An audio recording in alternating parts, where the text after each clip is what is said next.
ട്രീസെ, ഞാനും അല്പേരം ചീട്ട് കളിക്കാൻ പോവാ. എന്താ പ്രസിഡന്റ് സാറും ചീട്ട് കളിക്കാൻ പോവാണോ? സമയം പോകണ്ടേ? അപ്പോൾ ഞാൻ പോട്ടെ. എന്നാ ഞാനും വരുന്നു. ഞാൻ പോകുന്ന വഴി ട്രീസെ വീട്ടിൽ വിട്ടിട്ട് ഞാൻ പോയേക്കാം.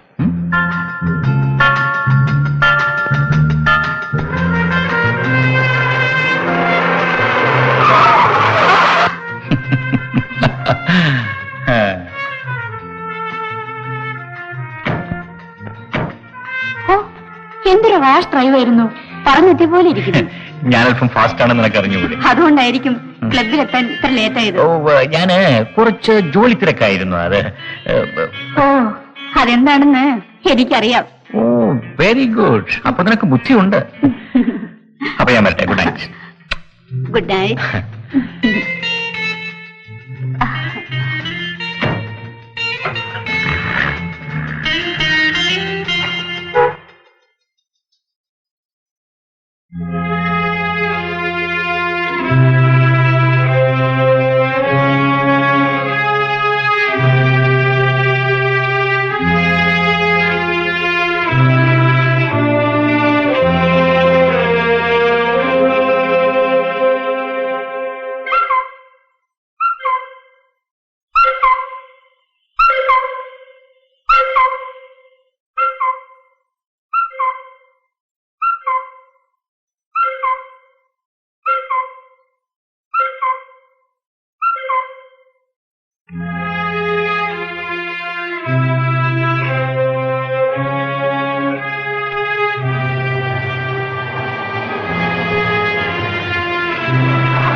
മധു,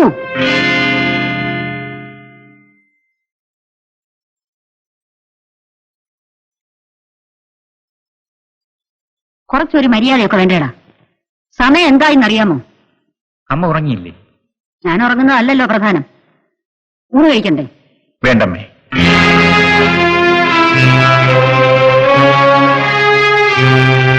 എന്താ ഊണ് കഴിക്കാത്തത്? ഊണ് കഴിച്ചു. എന്നും അത് പതിവാണല്ലോ. പിന്നെന്തിനാ ചോദിച്ചത്? ഒരു ഭാര്യയുടെ കടമ. ഇന്നും 12 മണിയായി. ഓ, അത്രേ ആയുള്ളൂ. ഞാൻ വിചാരിച്ചു 1 മണിയായെന്ന്. ഇത്രയും സമയം എന്തു ചെയ്യുന്നെന്ന് എനിക്ക് മനസ്സിലാവുന്നില്ല. രാത്രിയിൽ മനുഷ്യന്റെ ബുദ്ധി പ്രവർത്തിക്കില്ല. അതുകൊണ്ട് ഇപ്പൊ പറഞ്ഞ നിനക്ക് തീരെ മനസ്സിലാവില്ല. അസൗകര്യമില്ലെങ്കിൽ കിടക്കാം.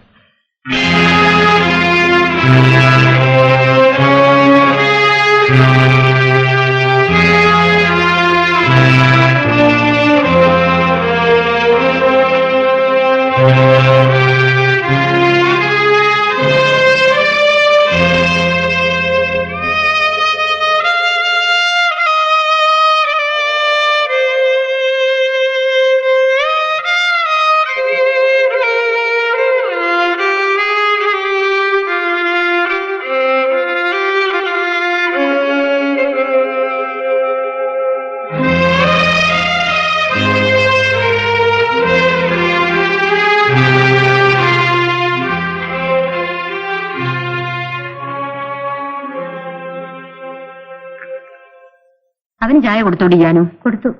നീ കുടിച്ചോ? കുടിച്ചു. പിന്നെ ദോശയ്ക്ക് എന്തെങ്കിലും കറി ഉണ്ടാക്കണം കേട്ടോ. അവന് ചമ്മന്തി ഇഷ്ടമല്ല. രണ്ടും ഉണ്ടാക്കിയിട്ടുണ്ട്.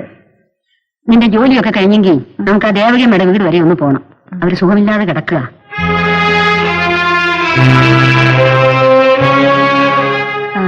സൗകര്യയുടെ അടുക്കളയിലുണ്ട്.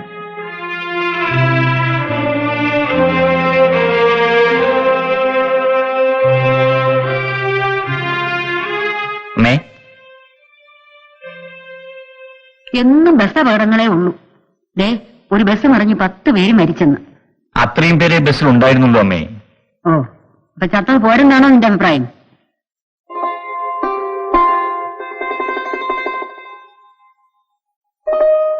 നേരത്തെ പോകണമെന്ന് പറഞ്ഞിട്ട് പേപ്പർ വായനയാണോ?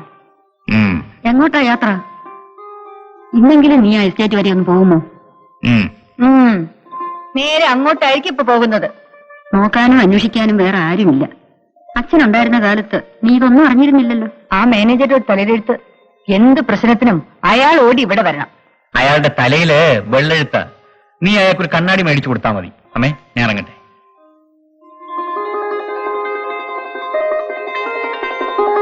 തിരക്ക് കണ്ടാ തോന്നും അത്യാവശ്യമുള്ള ഏതോ കാര്യത്തിന് പോകണം. അവന്റെ പ്രകൃതം അതല്ലേ മോളെ.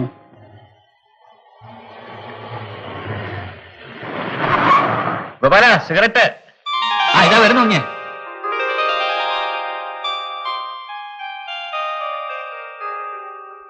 ഇന്നല്പം വൈകിയും തോന്നുന്നല്ലോ. നന്നായിട്ടൊന്ന് ഉറങ്ങി. എഴുന്നേൽക്കാൻ അല്പം താമസിച്ചു പോയി.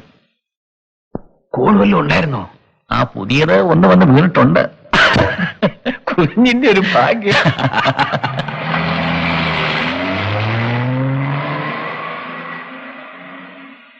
എന്താടാ ഗോപാല? ഏയ്, എന്താ കാരത്തിന് നോക്കിക്കൊണ്ടിരിക്കുന്നു? അല്ല, ഓരോരുത്തരുടെ ഭാഗ്യം ഞാനൊന്ന് ഓർത്തു പോവായിരുന്നു. നിനക്കും ഭാഗ്യമുണ്ട്. ഇത്ര വലിയ പണക്കാരൻ പയ്യനുമായിട്ട് നീ വലിയ ലോഹ്യത്തിലല്ലേ? ഞങ്ങൾ ഒരുമിച്ച് പഠിച്ചുകൊണ്ടല്ലേ. അതൊക്കെ വിട്. ഇന്ന് വൈകിട്ട് മീറ്റിംഗ് വെച്ചിരിക്കാൻ. എന്തിന്? സമരം വേണമെന്ന് തീരുമാനിക്കാൻ. ഇനി നീട്ടിക്കൊണ്ടുപോകാൻ ഒക്കില്ല. നീട്ടണ്ട. നിനക്കിതൊന്നും പറഞ്ഞാൽ മനസ്സിലാകില്ല. കഷ്ടപ്പെടുന്ന തൊഴിലാളിക്ക് കിട്ടേണ്ടത് വാങ്ങിച്ചു കൊടുക്കാതെ ഞാൻ സമ്മതിക്കില്ല. അപ്പോ ഞാൻ വൈകിട്ട് വന്ന് കാണാം.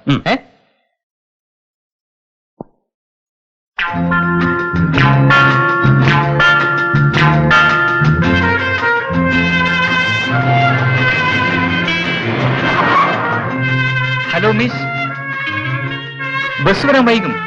ഞാൻ ഒരു ലിഫ്റ്റ് തരാം, കയറിക്കൊള്ളൂ. ഞാൻ കോളേജ് വഴിയാ പോകുന്നത്, കയറിക്കൊള്ളൂ. ഓക്കെ. എന്റെ മോനെ, ഒരുപാട് നേരമായി ബസ് കാത്തു നിൽക്കുന്നു. ഒന്ന് ആശുപത്രിയിലേക്ക് എത്തിച്ചേരാം. ആശുപത്രിയിലേക്ക് നടന്നങ്ങ് പോയേച്ചാ മതി. ഒന്ന് സഹായിക്കും മോനെ. ഞാൻ പോട്ടെ. അങ്ങനെ അങ്ങ് പോയാലോ? വല്ലവരും കാണും. പിന്നെ ഇനിയിപ്പൊ കണ്ടാലെന്താ? ഗോപാലൻ ചേട്ടൻ അങ്ങനെയൊക്കെ പറയാം. എനിക്ക് നാണമാവും. എന്തോ നാണോ? എന്ന് തുടങ്ങിയതൊക്കെ? വണ്ടി പെണ്ണെ,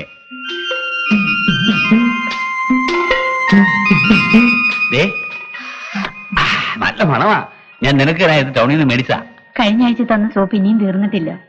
അതാ ഞാൻ പറഞ്ഞത് നീ വെറും ഒരു വണ്ടി പെണ്ണാന്ന്. നീ അത് രാവിലെ തേക്കാൻ, ഇത് വൈകിട്ട് തേക്കാൻ. വേണ്ടെന്നേ, അത് തീർന്നിട്ട് ഞാൻ വാങ്ങിച്ചോളാം. ഇങ്ങനത്തെ ഒരു സാധനം സാധാരണ പെമ്പിളര് സോപ്പും പൗഡറും ഒക്കെ ചോദിച്ചു വാങ്ങിക്കാം. ചേട്ടനോടോ? എന്നോടല്ല, വേറെ കടയിലെ കാര്യം പറയായിരുന്നു. ആര് വരുന്നു? ചേട്ടാ, ഞാനൊരു മുറുക്കെടുക്കുന്നേ. സോപ്പ്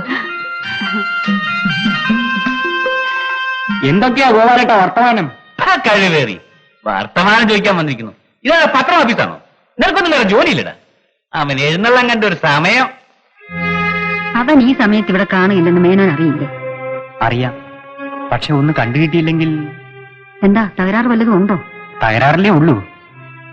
സാർ എസ്റ്റേറ്റിലേക്ക് വന്നിട്ട് ദിവസം കുറയായി. ഓരോ പ്രശ്നങ്ങളുമായി തൊഴിലാളികൾ നിരന്തരം ശല്യപ്പെടുത്തുകയാണ്. ഈ പ്രശ്നങ്ങളൊന്നും സാറിന് അറിയില്ലേ? അറിഞ്ഞിട്ട് എന്താ കാര്യം? അത് പറഞ്ഞു വെക്കാൻ ആൾ വേണ്ടേ? ഏതായാലും മേനോൻ ഇപ്പൊ പൊയ്ക്കോളൂ. അവൻ വരുമ്പോ ഞാനൊന്ന് ചോദിച്ചു നോക്കട്ടെ. കഴിയുമെങ്കിൽ നാളെ തന്നെ ഒന്ന് വരാൻ പറഞ്ഞ നന്നായിരിക്കും. ശരി, പക്ഷേ തൊഴിലാളികൾ തകരാറുണ്ടാക്കാതെ മേനോൻ നോക്കിക്കോളണം. അപ്പൊ ഞാൻ ഇറങ്ങട്ടെ, വരട്ടെ. ഈ അശ്രദ്ധയുടെ കാരണം എന്താണെന്ന് എനിക്ക് മനസ്സിലാകട്ടെ. കാരണമൊന്നുമില്ല. അച്ഛൻ അങ്ങനെയാ അവനെ വളർത്തിക്കൊണ്ടു വന്നത്.